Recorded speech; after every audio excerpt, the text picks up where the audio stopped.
Hello, everyone, and welcome again to The Truth About Psychiatry.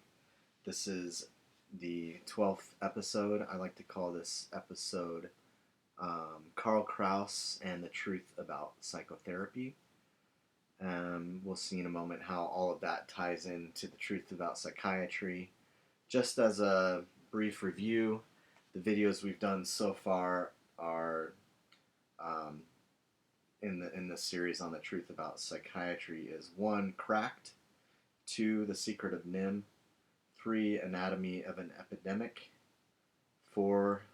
Psychiatry Under the Influence, 5. The Myth of Mental Illness, 6. 6. Szasz, Burstow, and Anti-Psychiatry, 7. Psychiatry, Celebrities, and SSRI Stories, 8. Schizophrenia, the Sacred Symbol of Psychiatry, 9. The Myth of Autism, 10. Mocking Psychiatry, and 11. Psychiatric Slavery. So again, this is the 12th video, and it's on Karl Kraus and the truth about psychotherapy. And as I begin, I just wanted to make a note about another reason why I'm doing these videos. As I've thought about it, one reason that I'm doing these videos is this is information that I wish I would have had access to 20 years ago. It's information that I wish I would have known about. These are facts, and it's truth I wish that was more readily accessible, instead of the mystification that's out there, instead of the strange ideas that are circulating about mental health and mental illness and psychiatry and all of these things. It was very hard to find. I mean, it's not like Peter Breggin or Robert Whitaker were household items. Apparently, Szasz was quite influential in his time, but until I read Whitaker and others, I had never heard of Thomas Szasz. And maybe some in the older generations remember him, but it's very likely that relatively few people have heard of Thomas Szasz even now, and even fewer have probably heard of Karl Kraus, which is unfortunate.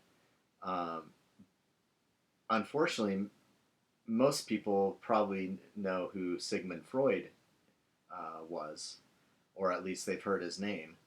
But the fact that people know who Sigmund Freud was and they don't know who Karl Kraus was is a fact that we'll have to unravel, because Kraus is someone that everyone should know about, and Sigmund Freud is someone that people should know about only in order to be wary or to be warned about him. So, also, I'd like to share, before I get into Karl Kraus and Thomas Szasz on Karl Kraus and Freud and so forth, I would like to share. I did mention another great critic of psychiatry. I had forgotten his name, and I mentioned him in previous videos, but just by reference without his name, and as an author on Mad in America. But here I have a quote by him in one of his recent articles on Mad America, a man named Dr. Philip Hickey. And Dr. Philip Hickey is, look him up on Mad in America. He's just got the friendliest face and the kindest eyes, and he just seems like such a good, gentle soul. And his articles, his clarity of thought, his clarity of language, I really appreciate what he has done in speaking and writing the truth about psychiatry. I'm not exactly sure what his his background is or how he got how he got interested in psychiatry and anti-psychiatry, but he's a genius and just an excellent writer. Writes more clearly and succinctly than most anyone on who's writing on these topics. So, in a recent article, he wrote, quote, "Psychiatry is not something good that needs minor adjustments. Rather, it is something fundamentally flawed and rotten, based on spurious premises and devoid of even a semblance of critical self-scrutiny. It is utterly and totally irremediable. It has locked itself into the falsehood that every problem is an illness, and for every illness there is a drug from which it cannot extricate itself. It is nothing more than legalized drug pushing, endlessly attempting to mask its guilt by proclaiming its innocence, vilifying its critics, and calling for more treatment. It has built into itself the seeds of its own destruction, and will eventually fade away as its credibility dwindles and more potential recruits recognize a sordid reality and seek careers in genuine, ethically driven medicine." I just love the straightforward clarity of this particular remark, and appreciate the great work that Phil Hickey has done and continues to do, publishing on Mad in America and speaking and writing the truth about psychiatry. I've mentioned in past videos, Aldous Huxley's Brave New World, and I came across, this is also, I have a blog post about this, a little post on Brave New World and the role of the drug soma in this book. So if you've never read Brave New World, I highly recommend it. I mean, these days during this pandemic, it's a good time to read George Orwell's 1984, to read Brave New World, Darkness at Noon, Arthur Kessler, and all any what do you call it, apocalyptic or post-apocalyptic literature. But this, I think, Huxley was particularly prescient in concerning the way that modern tyranny will work, and the connection with psychiatry is clear to those who understand the history of psychiatry and who read who read the Aldous Huxley's Brave New World. They can see just the connections with psychiatry all throughout, especially with regard to the drug soma. But there's also, so Aldous Huxley wrote a letter to George Orwell, and in this letter he makes an interesting comment that I think is worth keeping in mind as we explore the truth about psychiatry. So here's an excerpt from Aldous Huxley's letter to George Orwell. Quote, "Within the next generation, I believe that the world's rulers will discover that infant conditioning and narco-hypnosis are more efficient as instruments of government than clubs and prisons, and that the lust for power can be just as completely satisfied by suggesting people into loving their servitude as by flogging and kicking them into obedience. In other words, I feel that the nightmare of 1984 is destined to modulate into the nightmare of a world having more resemblance to that which I imagine in Brave New World. The change will be brought about as a result of a felt need for increased efficiency. Meanwhile, of course, there may be large-scale biological and atomic war, in which case we shall have nightmares of other and scarcely imaginable kinds." So this is an interesting letter from Huxley to Orwell, both who've written incredibly prescient and fascinating books about tyranny and the excesses of the modern world. And as we can see here, Huxley is suggesting something that I think is maybe closer to what psychiatry does, I mean, in some ways, psychiatry flogs and kicks people into obedience. In some ways, it's the 1984 boot on your face kind of tyranny. But in other ways, it's suggesting people into loving their servitude. So there's another author on Mad in America, a guy named Lawrence Kemelson, I think his name is, and he likes to write about how psychiatry has, basically is like a nanny state that's created this vast army of imbeciles and um, vast crowd of people who have basically who have come to, as Huxley says, have been suggested into loving their servitude. In some ways, he's right, although I don't like the way that he writes because I think sometimes it amounts to victim blaming, or basically lots of people are being duped by psychiatry, and not all of them are dumb. There are lots of smart people who have been fooled by psychiatry, and I don't blame them. So, and Kemelson kind of he writes from a doctor's standpoint because in his practice he's noticed that there are people coming to him all the time that are just begging for drugs and wanting to be sedated and basically like believing um, that they're mentally ill and basically they believing all the myths of psychiatry automatically and that somehow um, psychiatry or the state is just automatically going to take care of them. And I'm not saying that that's not a problem. I'm just saying that the reality is that a lot of good people, and I mean, I think most people, if you're a human being, you go through difficult things in life.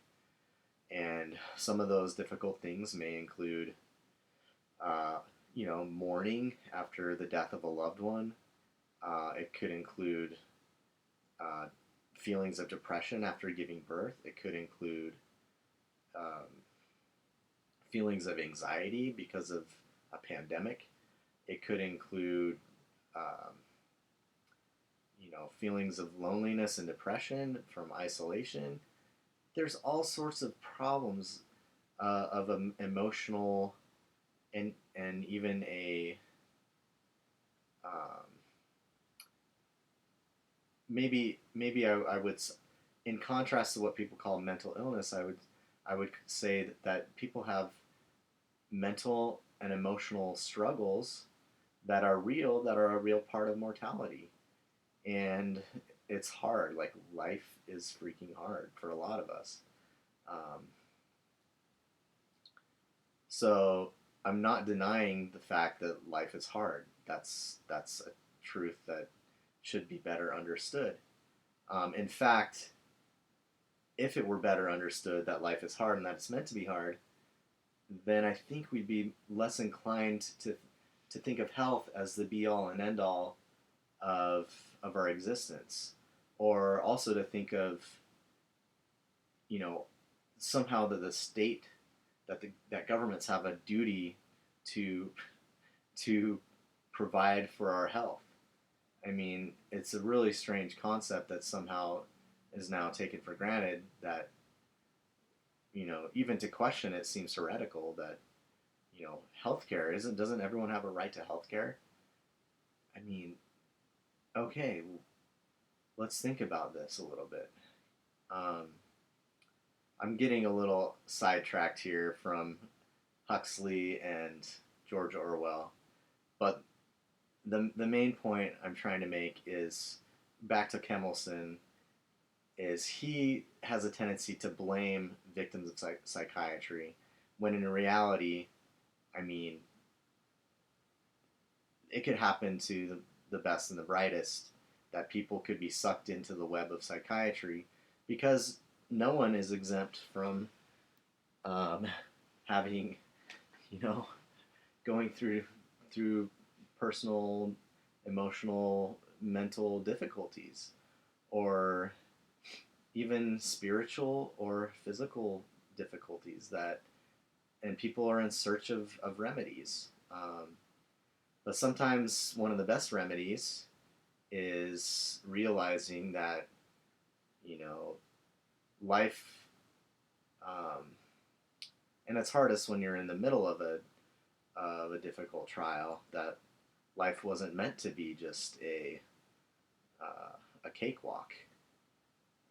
So sometimes I think we get the false impression about, life is supposed to be perpetual bliss, and then everyone runs around, screaming that they've been robbed when they realize it's not.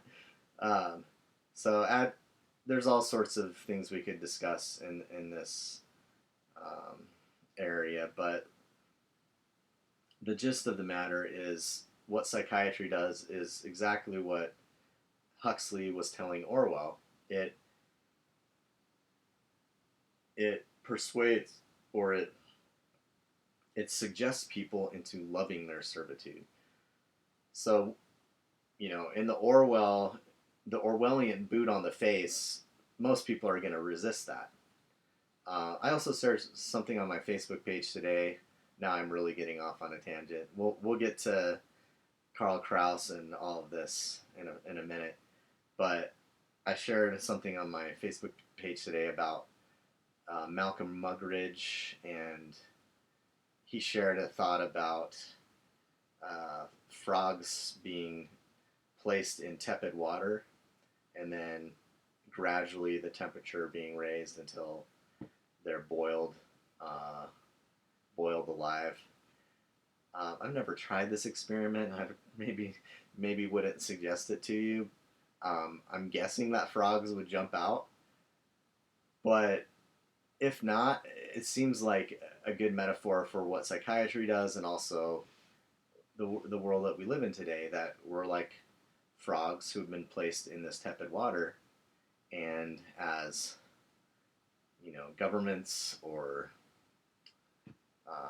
psychiatry or whatever it is gradually turns up the heat, and we're getting boiled alive without even knowing it.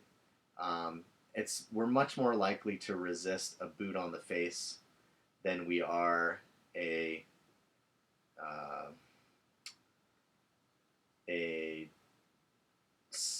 dangerous chemical that is presented to us as a medical remedy or a magic bullet, as Robert Whitaker puts it. Or even we're much more likely to resist, the in-your-face kind of tyranny, the upfront tyranny, as opposed to the gradual being lulled into. This is a term in the Book of Mormon. Highly recommend if you read it, if you've never read it, that people will be lulled into carnal security. So this is, the devil doesn't work just by, tempting you to do something terrible all at once. That it's much more likely a gradual, and C.S. Lewis talks about this in Screwtape Letters and so forth. So we have to be alert and wary all the time about being in this water that's being turned up gradually, lest we be boiled alive or being lulled into carnal security, or, as Aldous Huxley puts it, that we come to love our servitude. So, and I don't think we can ever be too watchful or vigilant concerning the freedom that we're given. Freedom is not free, and there's always been a price for freedom. I think it was Reagan who said it's not passed down in the bloodstream, and it's always one generation away from being extinct. And if we forget where freedom comes from and the price that is paid for it, we're more likely to be lulled into loving our servitude. Anyway, that was a huge tangent on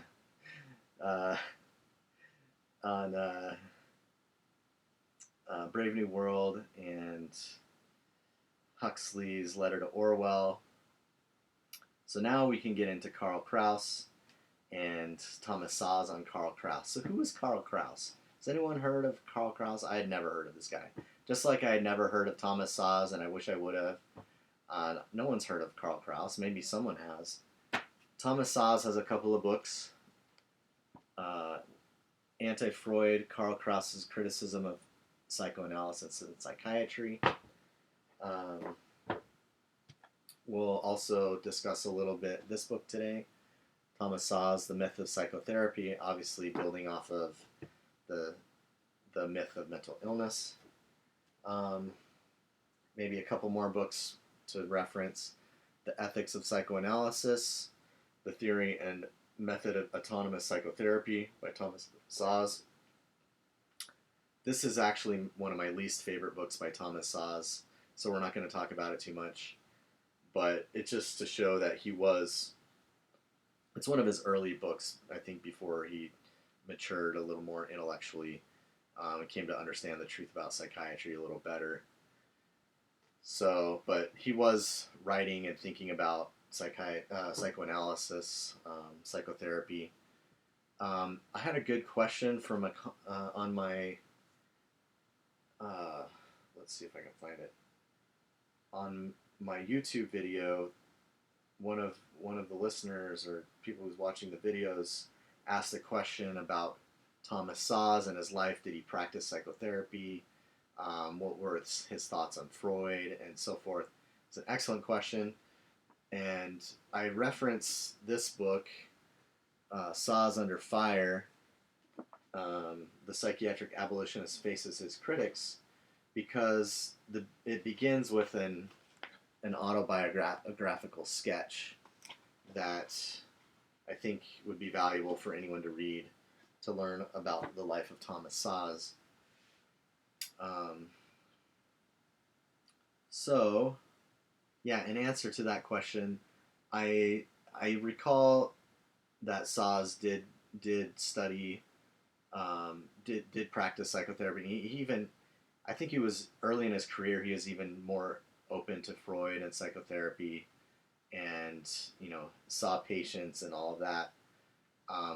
But you could read this autobiographical sketch and find out more about that. So Karl Kraus was an Austrian writer and journalist, a satirist, an essayist, an aphorist, playwright, and poet.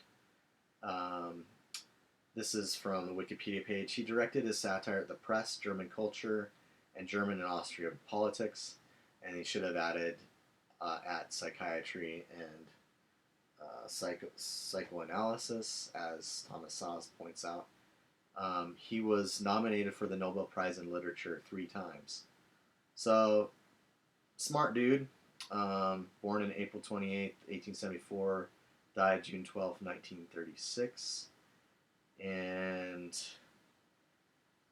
born to a Jewish family.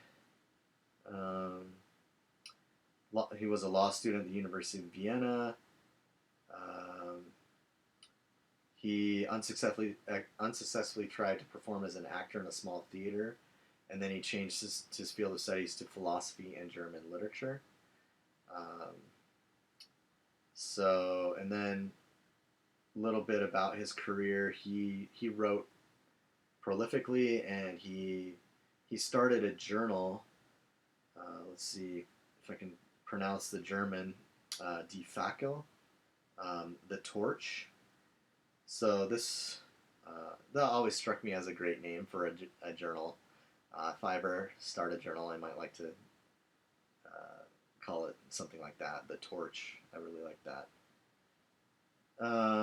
But in this journal, he wrote a lot of satire and aphorisms, and he was highly critical of, as Szasz will show us, was highly critical of Freud and psychoanalysis. So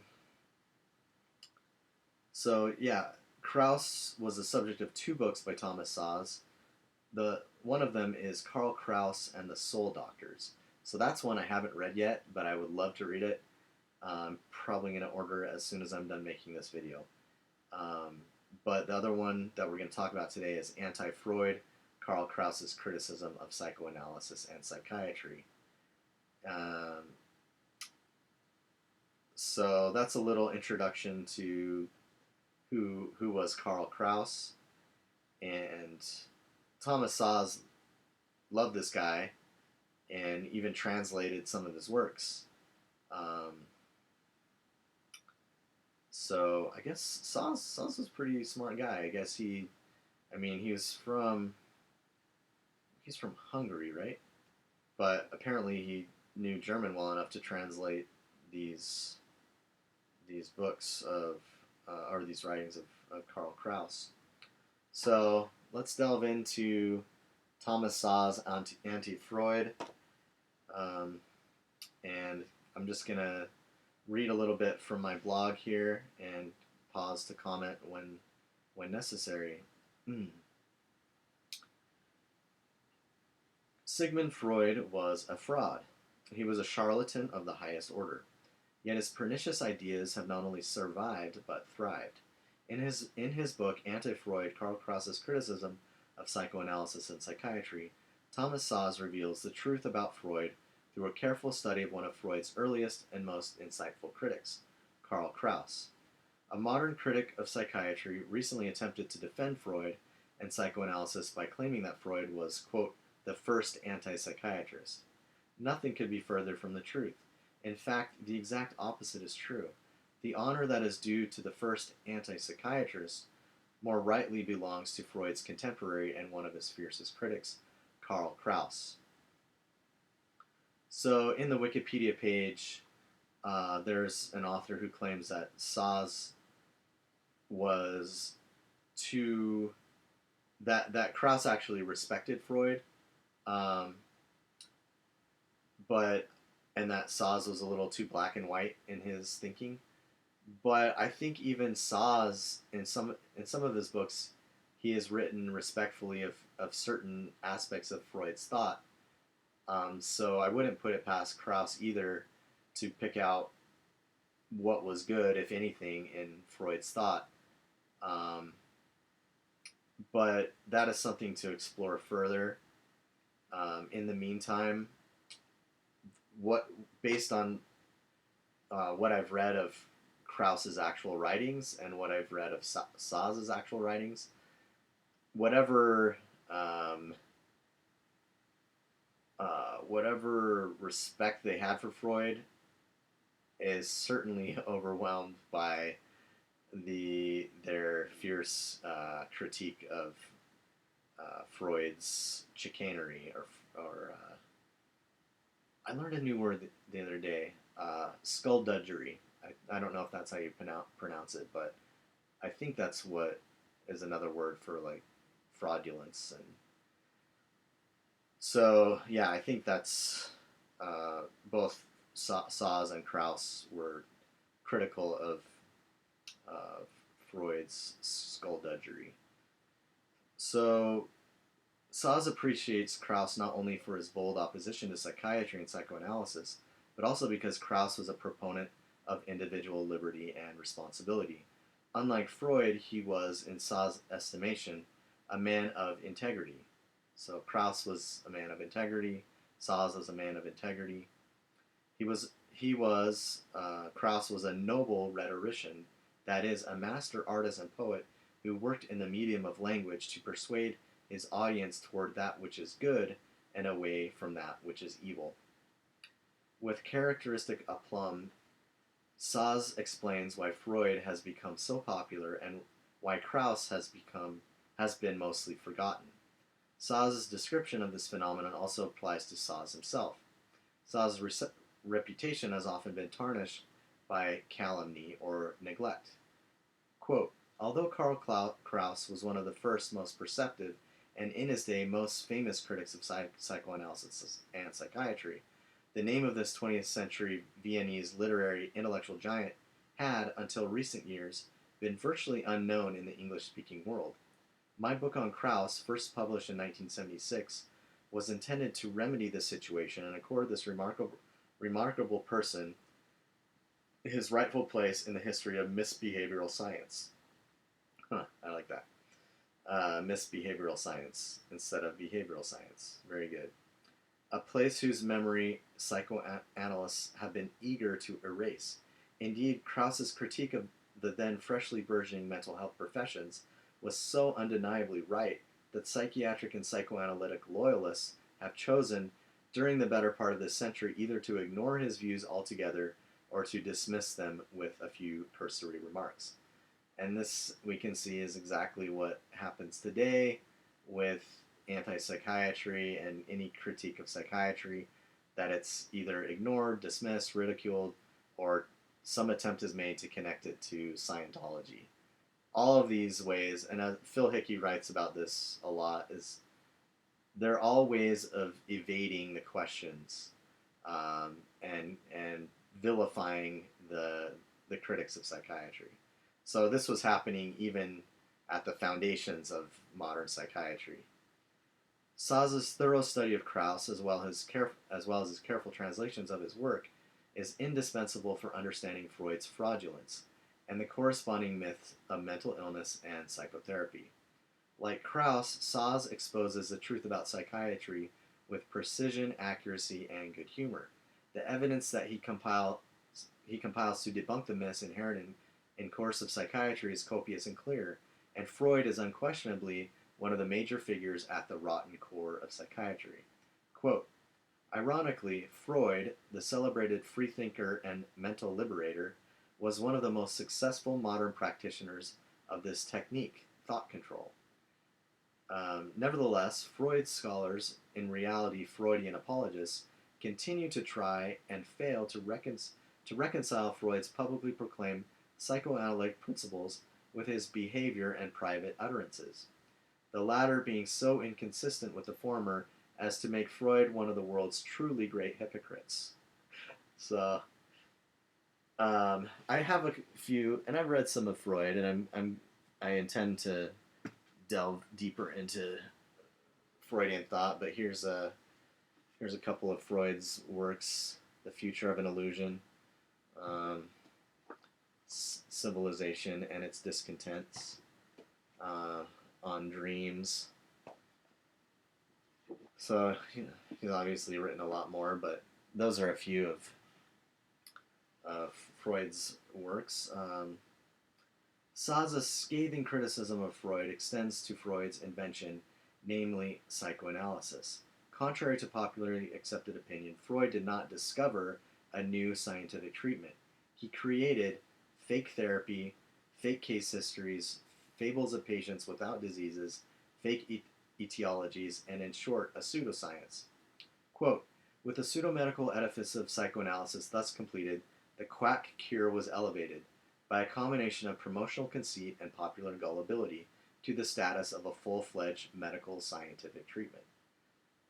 It's so fascinating how Freud rose to prominence and these quack medicine became so popular, whereas the early critic, Karl Kraus, has been mainly lost in obscurity. Contemporaries and subsequent generations have promoted Freud's views in countless different ways. As Szasz shows, some have even gone so far as to invent fake historiographies and hagiographies of Freud in order to promote psychoanalysis. Nevertheless, Kraus was not alone in his, quote, animosity against the Freudian cult, unquote. Szasz records George Steiner's observation that, quote, Canetti belongs to the small constellation of first-class minds and sensibilities who have in our time rejected Freud and the psychoanalytic construct as a factitious anti-historical mythology. This constellation comprises Kraus, Wittgenstein, and Heidegger, as well as Canetti himself. So, with Kraus, Szasz and Kraus, we're getting deeper into some pretty heady stuff once we start talking about Wittgenstein and Heidegger, Canetti. I was surprised to learn that Szasz even, I think he even mentions Well, in this book, he mentions, let's see, what was, just, he mentions Eric Voegelin. I think he even mentions Leo Strauss in some of his writings. So, I mean, in addition to be just very well read in literary works and historical and medical works, Szasz was no dummy when it came to philosophy either. Although, as I've said, I do find that he tends a little too far in toward libertarianism for my particular taste. So where was I? Sigmund Freud was a fraud. Kraus is a noble rhetorician.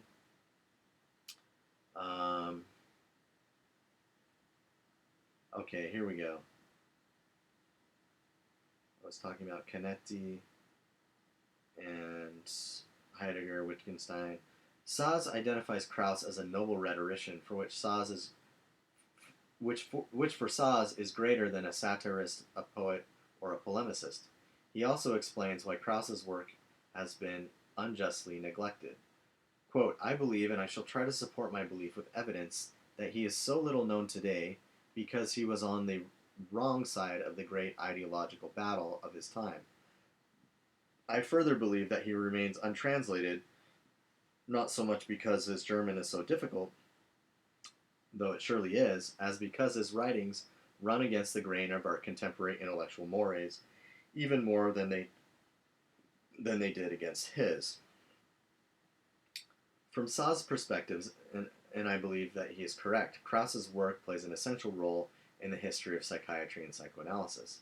Quote, let me say here only that a history of the formative years of psychoanalysis without Kraus, which is how all histories have so far been written, is like the cultural history of Europe during the French Revolution without Edmund Burke, or the political history of America without the Anti-Federalist Papers, or the medical history of infectious diseases without Ignaz Semmelweis, or the contemporary history of Russia without Alexander Solzhenitsyn. Kraus was prescient. While others hailed the modern arts of mental healing as liberating scientific advances, he already saw them and warned against them as threats to human dignity. So I want to pick up what Kraus has done and what Szasz has done and continue in that, what I believe is prescient, that these guys already, more than a century ago, or let's see, when did I say it was Kraus died in 1936? Something like that. These guys already knew that psychiatry posed a threat to human dignity long, long ago, long before Whitaker or Bregan or any of these guys was writing. Sasz's book, Anti-Freud, Karl Kraus's Criticism of Psychoanalysis and Psychiatry, begins with a chapter on Kraus's life and work. It continues with a presentation of Kraus's critique of psychiatry and psychoanalysis, chapters on the connections between Kraus and Freud, and a chapter on Kraus's place in cultural history and on his position in more recent times. It concludes with a selection of Sasz's own translations of Kraus's original work. Sasz's hope was to present Karl Kraus as, quote, a pioneer critic of psychiatry and psychoanalysis to people who still care about human dignity. Like Kraus, Szasz was a friend to human dignity. Like most psychiatrists and psychoanalysts who followed him, Freud was an enemy to human dignity.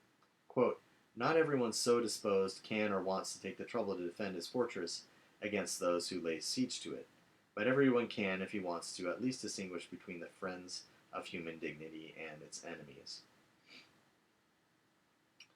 In 1899, at the age of 25 and in his native Austria, Kraus founded a new magazine called Die Fackel, The Torch.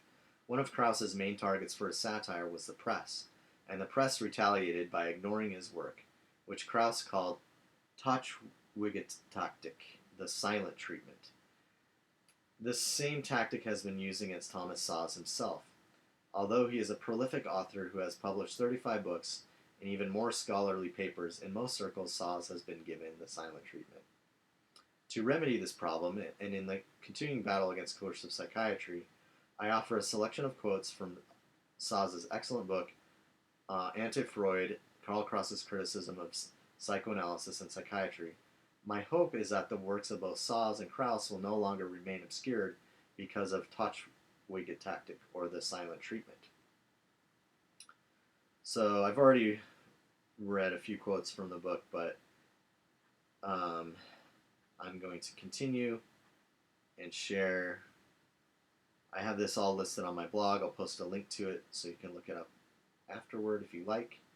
And as always, if you have questions or comments, please keep them civil and feel free to share them on in the comments section. So here are some quotes. Quote, Kraus thus anticipated the insights into the relationship between the control of language and of liberty, between the destruction of the human word and of the human soul, between semantics and politics, of the celebrated authors of our age who have sounded the alarm against the utopias of hell being ready for us, in particular those of Evgeny Zamyatin, Aldous Huxley, and George Orwell. But more immediately relevant to our present concern is Kraus's sensitivity to and warning against not the political, but the psychiatric and psychoanalytic demagogues and destroyers of our words and our world. Kraus tried to push people toward dignity and independence through love and respect for language.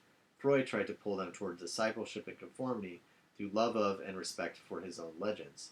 In this clash between these two giants, we see foreshadowed much of the confused and tumultuous history of the past half-century of psychiatry and psychoanalysis. The distinguishing characteristic of all of Kraus's life and work was his passion for integrity. Personal integrity, to be as good as one's word, was for Kraus the highest virtue. And that's quite a tribute.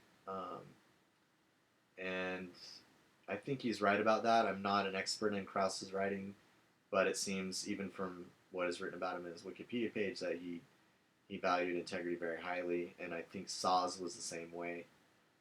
So those are two very good reasons to, praiseworthy reasons to study both of these authors. Evidently, only Kraus saw what others were unwilling to see, that Freud was not a real physician, and that a psychoanalytic method was not a real treatment. Psychoanalysis, Kraus insisted, is the disease of which it claims to be the cure. Nerve doctors who pathologize genius should have their skulls bashed in with the collective works of the genius. So, yeah, Kraus was a pithy and a witty and a satirical writer. Kraus continued to attack both psychiatry and psychoanalysis, mainly by poking fun at them. Increasingly, Kraus saw psychoanalysis as an ideology destructive of individualism and personal responsibility, and the vigor of his condemnation increased apace. In 1932, remarking on the spiritual foundations of modern fanatical movements, he couples in the same sentence the swastika and the despicable business of psychoanalysis.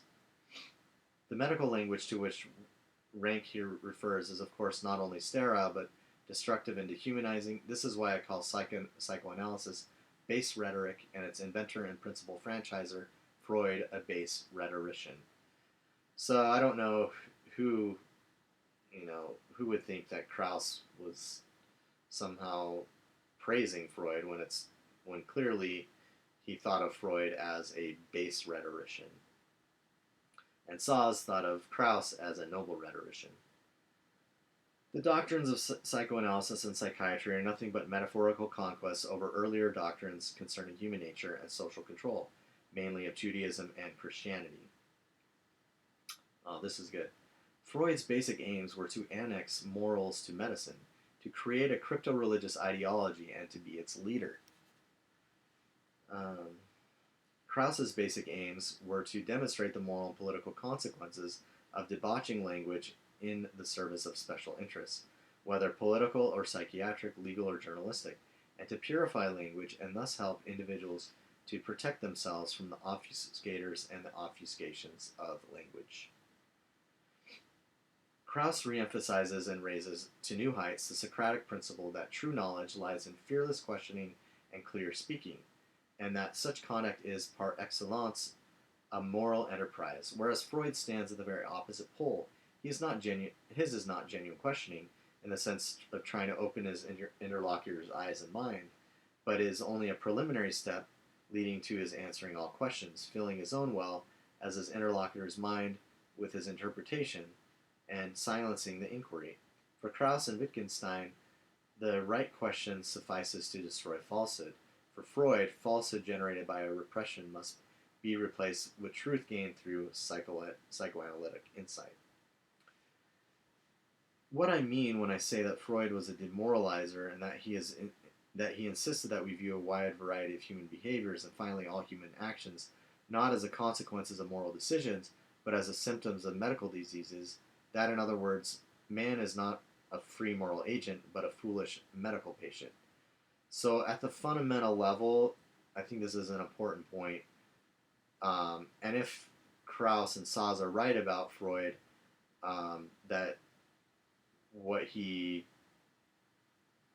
or at least the effect of his writing, if not what he really perceived man to be, not as a free moral agent, but as a foolish medical patient, this is, goes back to, at a basic level, it's important how we understand what a human being is, or who human beings are. Are we foolish medical patients, or are we a bag of chemicals? Are we a conglomeration of molecules and atoms and cells and just matter in motion? Like, what is a human being? It's important to get clear on what a human being is, and I think, as we can see from Szasz's writings, that he clearly believed that human beings were free and responsible moral agents. I cannot get myself to accept that a whole sentence can ever come from half a man. Okay, so now that was a quote from Karl Kraus, kind of slipped in there in the middle, because Szasz, he translated. So I have some quotes here directly from Karl Kraus. That was one of them. He has these nice little, little aphorisms.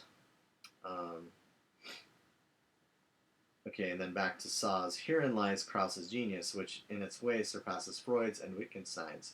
He takes a person's product, in this particular case, language, and pronounces judgment on it, supported by the evidence which that very work displays. This approach is diametrically opposed to that of the Freudian pathography, or the modern psychohistory, in which the critic uses information unrelated to the work of art or even manufactured by him in order to defame and discredit his creator.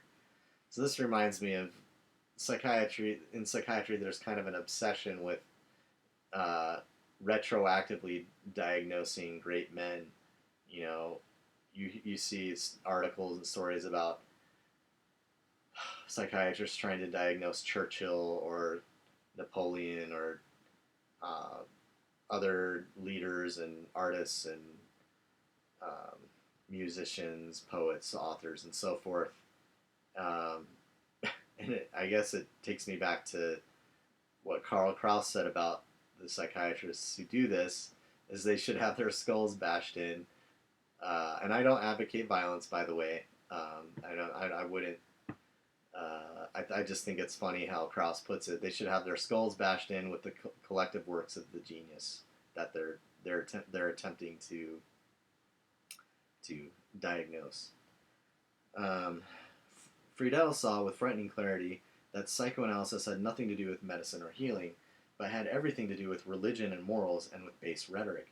Psychoanalysis, and this is quoting Friedel, I'm not sure who he is, but it's in this book, so if you want to read it, pick it up. Psychoanalysis, quoting Friedel, psychoanalysis is in truth a sect with all the signs and symbols of one: rites and ceremonies, oracles and mantic, settled symbolism and dogmatism, secret doctrine and popular edition, proselytes and renegades, priests who are subjected to tests, and daughter sects which damn each other in turn. Just as the whale, though a mammal, poses as a fish, so psychoanalysis, actually a religion, poses as a science. This religion is pagan in character and embraces nature worship, demonology, Chthonian belief in the depths, Dionysian sex idolization. This connection of religion with therapy, hygiene, and the interpretation of dreams existed in the ancient world also, as for example in the healing sleep for the sick in the temples of Asclepius.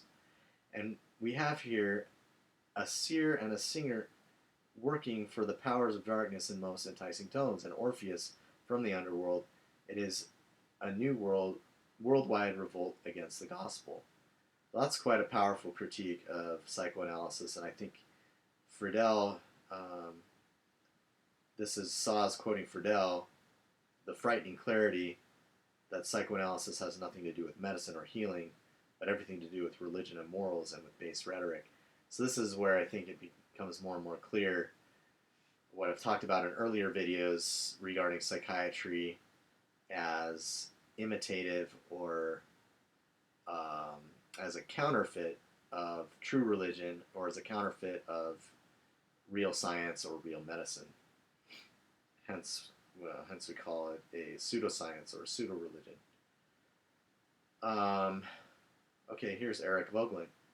Quote, "It is in Eric Voegelin, then, that we next encounter a modern thinker who carries on the moral dialogue against psychoanalysis initiated by Kraus. Voegelin classifies psychoanalysis with Marxism, communism, and National Socialism as a form of Gnosticism, a term he uses in juxtaposition to philosophy. Philosophy is a love of knowledge or truth. Its aim is personal salvation. Gnosticism is a claim to have knowledge or truth. Its aim is not personal salvation, but domination over others. While true philosophy values nothing higher than questioning..." Is that true? True philosophy values nothing higher than questioning? Gnosticism, having arrived at truth, prohibits questioning. Voegelin illustrates this by quoting Marx as having written, quote, "Give up your abstraction, and you will give up your questioning along with it. Do not think, do not question me." Wow, Marx, way to go, buddy. Here's another. "Philosophy," writes Voegelin, springs from the love of being. It is man's loving endeavor to perceive the order of being and to attune himself to it. Gnosis desires dominion over being. In order to seize control of being, the Gnostic constructs his system. By Gnostic movements, we mean such movements as progressivism, positivism, Marxism, psychoanalysis, communism, fascism, and National Socialism. We are not dealing, therefore, in all of these cases with political mass movements. Some of them would be more accurately be characterized as intellectual movements, for example, positivism, neo-positivism, and the variants of psychoanalysis. However, these movements have had, if not the form, at least the success of political mass movements, in that their theories and jargons have shaped the thinking of millions of people in the Western world, very often without their being aware of it. So, Voegelin's a very deep thinker, and it's just great that that Szasz has written not just about Kraus, but about someone else, Voegelin, who is also critical of psychotherapy or psychoanalysis. Kraus fully recognized Freud's genius just as he recognized Hitler's, but he regarded it as a genius for evil rather than for good. So this is back to Szasz commenting on Kraus.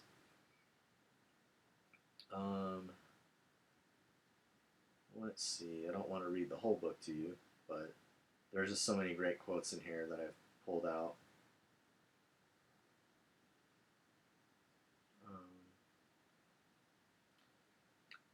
Let's see.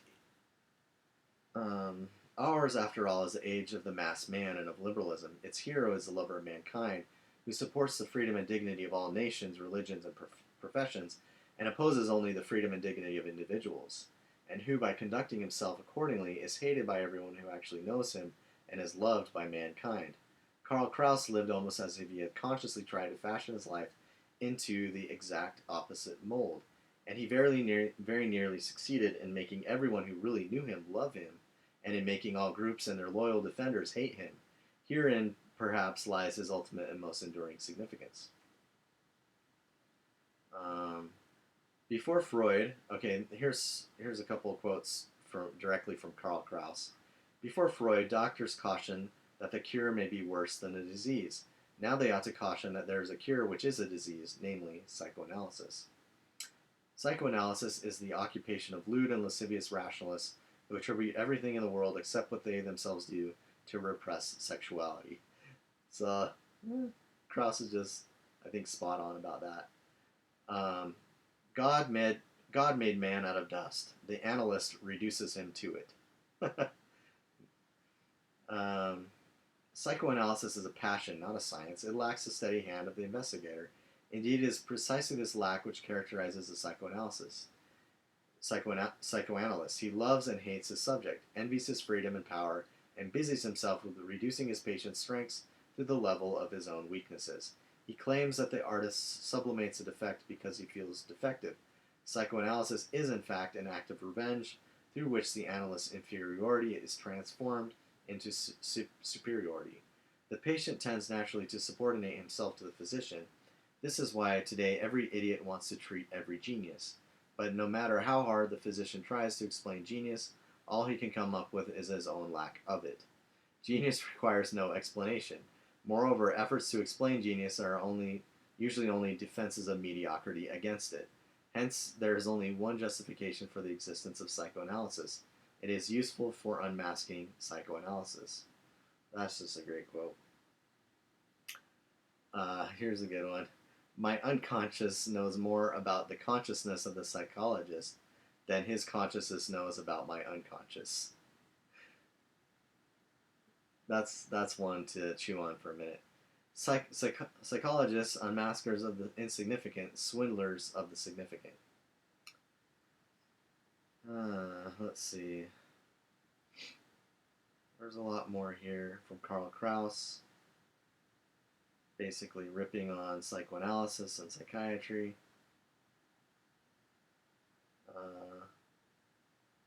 Let's see. Despite its deceptive terminology, psychoanalysis is not a science but a religion, the faith of a generation incapable of any other. Ouch. Psychoanalysis, we are warned, has become a menace. Nonsense. It was a menace from the day it was born. That's a great quote. You know, all the way back in the early 1900s, Kraus recognized that psychoanalysis, psychiatry, that it was a menace from the get-go. The difference between mad doctors and other madmen is roughly the same as that between convex and concave folly. Enough of this humbug that has fooled mankind for so long. I mean, this was in the early 1900s. Szasz is repeating this, you know, in the 60s and later. And I just love this quote. Enough of this humbug that has fooled mankind for so long. Psychiatry is humbug. Enough. It's time to have done with it. That's why it needs to be abolished, as Szasz clearly indicated. I detest, this is Kraus again, I detest psychiatry because it feeds the individual's hunger for power, and because, like journalism, it carries with itself vast potentialities for its abuse. I see the psychiatrist whose capacity for well-considered action, and hence his talents for corruptibility, I consider slight, as essentially feeble-minded. Then there's a bunch of little pithy aphorisms here. Away with the doctors and lawyers. This world belongs to the poets.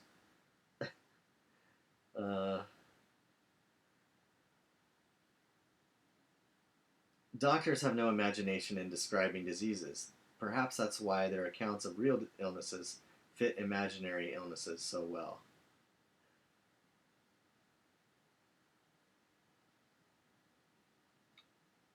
I possess the happy combination of a great talent for psychology with an even greater talent for seeing through it. So he's critical of psychology as well, and that is a distinction that needs to be made, because often people hear the term psychiatry, they might confuse it with psychology, and then psychoanalysis. So you have all these different terms floating around, but this video series has been on the truth about psychiatry specifically, but there are ways in which psychology, and as we've seen today, psychoanalysis they're all connected. So I like what Karl Kraus has said, his talent for psychology, but his even greater talent for seeing through it. Because I write about everyday events, my readers believe that I write for today. I must wait until my remarks are out of date, then perhaps they will be timely. So those are a few of quotes from Karl Kraus and in Thomas Szasz' book, Karl Kraus's Anti-Freud, Karl Kraus's criticism of psychoanalysis and psychiatry. So I highly recommend this book. I did mention this book by Szasz, The Ethics of Psychoanalysis. He wrote this early in his career. It's one of my least favorite books by Szasz.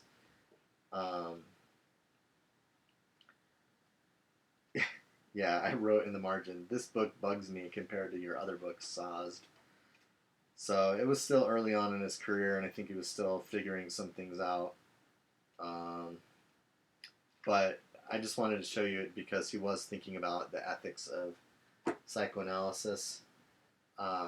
Maybe just briefly we'll touch on this book, The Myth of Psychotherapy. It's similar to this Anti-Freud book, because Szasz is, and I think this is one of Szasz's best books. Let's see. In The Myth of Psychotherapy, Szasz provides persuasive evidence for the thesis that psychotherapy, as it was originally conceived, consists of metaphorized medical treatment. His survey of the origins of modern psychiatry is masterful. He reveals the mendacity of Mesmer, the hoaxes of Heinroth, the errors of Urban Wagner-Jauregg, and the fraudulence of Freud and Jung. In essence, the term psychotherapy is a misnomer because it confounds metaphors and myths with medical treatment. Quote, there is properly speaking no such thing as psychotherapy. Like mental illness, psychotherapy is a metaphor and a myth. Hypnosis, suggestion, psychoanalysis, whatever the so-called psychotherapy might be labeled, are names we give to people speaking and listening to each other in certain ways. By calling some types of humans encounters psychotherapy, we only impede our capacity to understand them. So here we have Szasz criticizing psychotherapy in a way that's similar to his critique of mental illness. My aim in this enterprise has been to unmask the medical and therapeutic pretensions of psychiatry and psychotherapy. I have done so not because I think that medicine and treatment are bad things, but rather because, in the so-called mental health field, I know that the psychiatric and psychotherapeutic mythology is now used to disguise deception and conceal coercion by psychiatrists, patients, politicians, jurists, journalists, and people in general. And then I write, the main culprit in Szasz's study is Sigmund Freud. Nevertheless, Freud had many admirers and collaborators who helped to disseminate his psychoanalytic absurdities. Szasz situates Freud and his henchmen in their historical context, but he also situates their historical context in the broader context of the Western tradition of philosophy and religion. In a stinging rebuke to modern psychotherapy, Szasz observes that, quote, one of the supreme ironies is that it is not merely a religion that pretends to be a science, but that it is actually a fake religion that seeks to destroy true religion. And that's a pretty severe rebuke to psychiatry and psychotherapy, that it's a fake religion. But he was only warming up. Quote, in his repeated attacks on the scribes and the Pharisees, Szasz writes, Jesus' role as reformer could not be clearer. Beware of the scribes, he warns, who like to go about in long robes and to have salutations in the marketplaces, and the best seats in the synagogues and the places of honor at feasts, who devour widows' houses and for a pretense make long prayers. Similarly, he might now warn people to beware of psychiatrists, who like to go about in the white coat of doctors and to receive government grants and the best seats in the theater. Naturally, the Jewish priesthood did not relish being denounced in such terms by Jesus, any more than contemporary pillars of society relish such criticism. So I think Szasz is spot on, although his unfortunate dislike for religion and his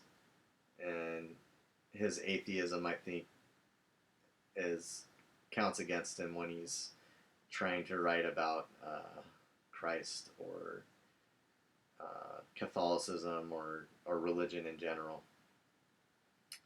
Szasz relegates Freud and his followers to the ancient category of base rhetoricians and sophists, rather than honoring them with the medical titles with which they sought to aggrandize themselves.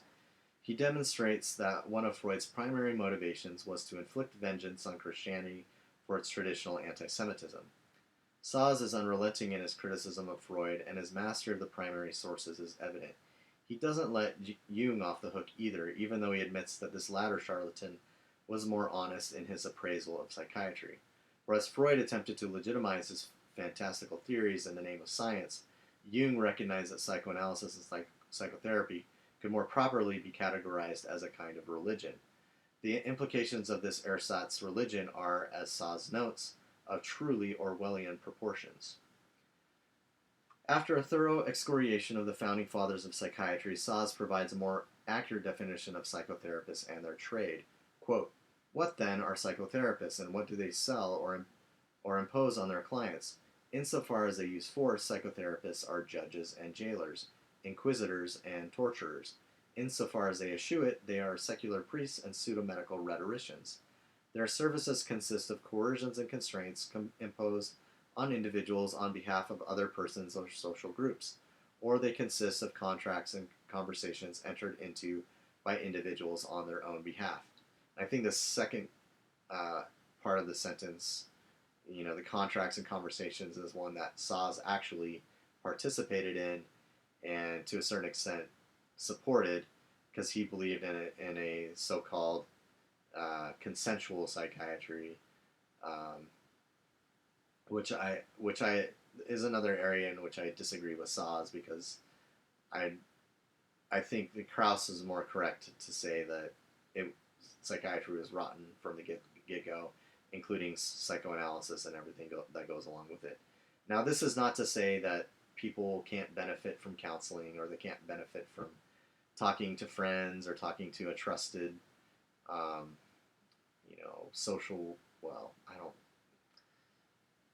talking to people in general can be helpful, and counseling with leaders, ecclesiastical leaders, or even someone who's trained in so-called therapy, it's not necessarily a bad thing. Like, I think a lot of people find it helpful, and I wouldn't oppose that at all. I would just agree with Szasz and with Kraus that psychoanalysis, if we go back and study the roots of it and understand how it came about and the founders of it, would be just like if we understand the myth of mental illness, the myth of autism, if we understand the history behind it, we'd be much less likely to, blindly adhere to these false religions. Finally, Szasz calls psychotherapy by its proper name by creating a neologism. Since the real activity of psychotherapy is not medical in nature, Szasz invents the word iatrologic, healing words, to describe the rhetorical and artistic nature of what is commonly understood as a medical practice. Szasz's The Myth of Psychotherapy is a classic in the critical history of psychiatry that rivals his groundbreaking book, The Myth of Mental Illness. I could not recommend it more highly. So, if Szasz calls psychotherapy iatrologic, or healing words, I would just say, whatever. People are always looking for healing. They're always looking to feel better, and since we all have problems, we all go through difficulties. I'm not in any way opposed to people finding healing words. My suggestion is that the best place to find healing words is in the scriptures, in the Bible, Old Testament, New Testament, in modern scripture, Book of Mormon, Doctrine and Covenants, Pearl of Great Price. in the words of Christ and in Christ himself, because he is the master healer. He is the great physician. This is not to say that we shouldn't seek out the best that medicine or medical care has to offer in anything. It's only to say, let's be smart about it. Let's think about this a little bit. Let's take good care of ourselves. Let's eat well. First of all, let's practice good nutrition. Let's exercise. I'm wearing my Nike soccer shirt today. I'm blessed because I got to play some tennis with my best friend today, and I love that. And it's important that we try as best we can to take good care of our bodies. That doesn't mean we're going to be immune from all the vicissitudes of mortality, from illness, disease. It just means we do our best, follow sound principles of health and nutrition and exercise, get good sleep, and that in our search for healing, that we don't neglect the master healer. And I think that sometimes that's what psychiatry tends to do, is to pose as a as a counterfeit of true healing, which in the long run is very detrimental to healing. So that's a little introduction to the myth of psychotherapy that goes along with Karl Kraus and the Anti-Freud, Karl Kraus's criticism of psychoanalysis and psychiatry. I think, and I've introduced the ethics of psychoanalysis. So I think we'll wrap it up with that. And just thanks for watching, and I hope you've enjoyed this. If you have comments or questions, please let me know. Put it in the comments below, and I'll see you soon.